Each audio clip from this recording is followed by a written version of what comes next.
Hi all hairdressing learners. At this present time with coronavirus spreading, we cannot attend your salons or you can't attend our academies. So we're going to virtual learning. So each week I'll be carrying out a demo which will have a link attached to it for you to access, and this will have an assignment emailed to you as well. On the assignment, please can you put how many hours that you have watched the demo, practiced yourself on a family member or a head block, whatever you've got availability to, and how many hours you've worked on your assignment. This is so you keep up with current learning each week and you're not out the loop. So today I'm going to be doing a brick wine set. Now I know not all salons do shampoo and sets anymore, but as all things could come back into fashion. So I'm using this medium sort of length hair. I'd rather it be shorter, but beggars can't be choosers. So when you're thinking about what size roller to use, I don't want a tight set on this client.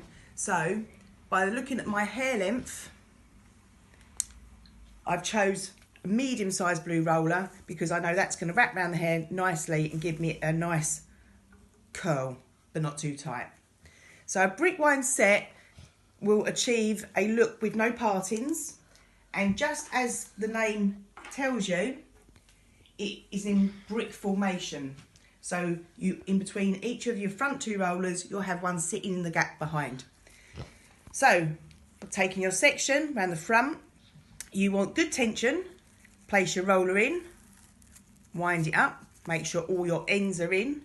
You can use your pintail comb to make sure that all the ends are definitely in by smoothing it round. It's so important to get your ends in, because if you don't, when it dries, they will look crinkled and almost like burnt effect, like a fishing hook, and that's not the look that you want. That one was a little bit too wide, so a bit fell out, but that's fine.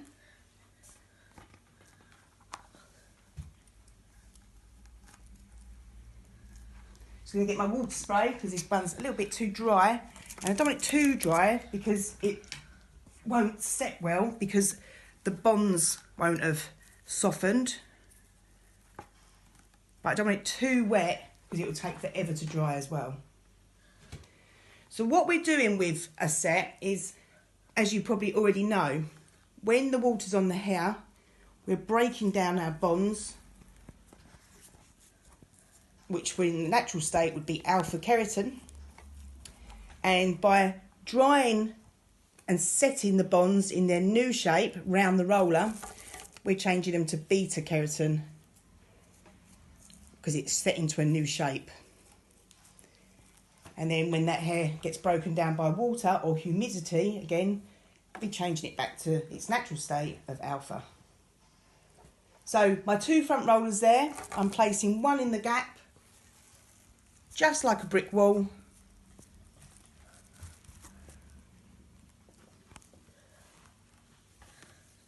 Nice neat sections, clean sections are key to not get too much drag at the root. As you can see, nice clean section there. Lift the roller up, smooth those ends right in.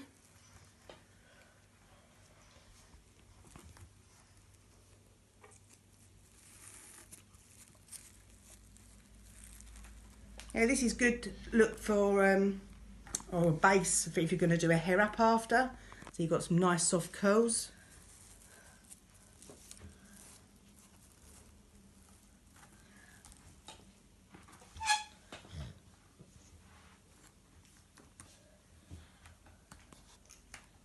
Making sure there's no knots.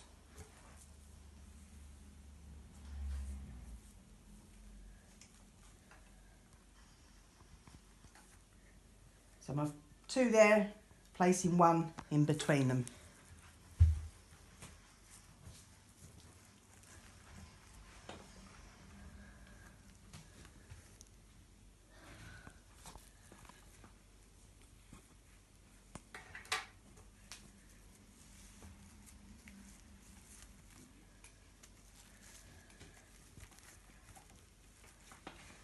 You could be using rollers with pins, the traditional way, but I quite like the Velcro ones for ease.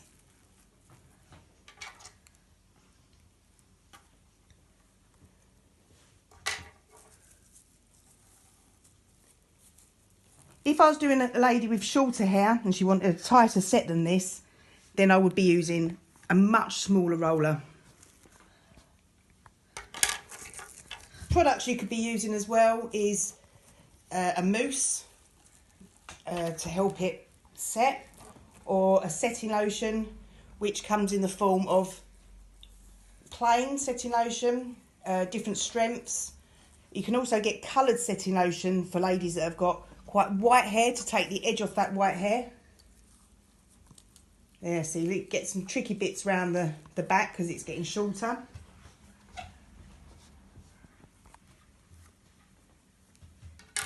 So it's good to make sure your hair is damp because that will help you to roll the hair.